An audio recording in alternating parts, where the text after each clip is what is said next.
અભય થઈને નિષ્પક્ષતાથી નિરપેક્ષ રીતે વાસ્તવિકતાનો અરીસો રૂપી સચોટ માહિતી લાવતો સત્યની સાથે અભય ટાઈમ્સ। નાણામંત્રી નિર્મલા સીતારમણે આજે લોકસભામાં તેમનું બજેટ રજૂ કર્યું હતું। નાણામંત્રી દ્વારા રજૂ કરાયેલા બજેટને લાઈવ નિહાળવા માટે ચેમ્બર્સ ઓફ કોમર્સ ખાતે મોટી સ્ક્રીન મુકાઈ હતી, જ્યાં ઉદ્યોગપતિઓ, વેપારીઓએ બજેટ લાઈવ નિહાળી ચર્ચાઓ પણ કરી હતી। નાણામંત્રી નિર્મલા સીતારમણે સવારે 11 વાગે લોકસભામાં તેમનું બજેટ વાંચવાનું શરૂ કર્યું હતું। કેન્દ્રીય નાણામંત્રી નિર્મલા સીતારમણ લોકસભામાં બજેટ રજૂ કરી રહ્યા છે। તેમણે કહ્યું, ભારતની જનતાએ વડાપ્રધાન મોદીના નેતૃત્વવાળી સરકારમાં તેમનો વિશ્વાસ વ્યક્ત કર્યો છે। તેઓ ઐતિહાસિક ત્રીજી ટર્મ માટે ફરીથી ચૂંટાયા છે। મુશ્કેલ સમયમાં પણ ભારતની અર્થવ્યવસ્થા ચમકી રહી છે। નિર્મલા સીતારમણનું આ સતત 7મું બજેટ છે। તેમણે કહ્યું, સરકારનું ધ્યાન ગરીબો, મહિલાઓ, યુવાનો અને ખેડૂતો પર રહેશે। સરકાર નોકરીની તકો વધારશે। તો સુરત ચેમ્બર્સ ઓફ કોમર્સ ખાતે બજેટ નિહાળી રહેલા વેપારીઓ અને ઉદ્યોગપતિઓએ મીડિયા સમક્ષ પ્રતિક્રિયા આપી હતી।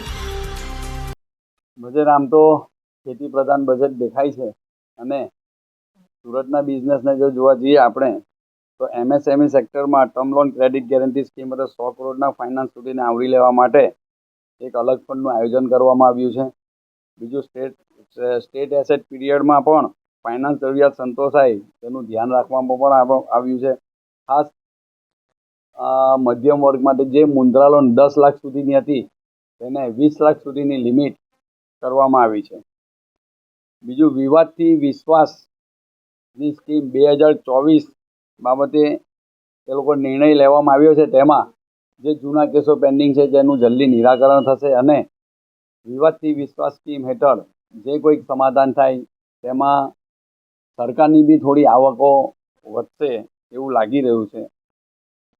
એવું વચન આપવામાં આવ્યું છે કે 1961થી જે ઇન્કમટેક્સના કાયદા ચાલી આવ્યા છે તેને સુધારા કરવામાં આવે, એને બદલવામાં આવે અને ખાસ ટેક્સટાઇલમાં સ્પેન્ડેક્સ યાર્ન ઉપર એના રો મટીરિયલ જે આવતું રો મટીરિયલ પર 7%થી લઈને 5% સુધી એટલે 2%ની એમાં રાહત આપવામાં આવી છે।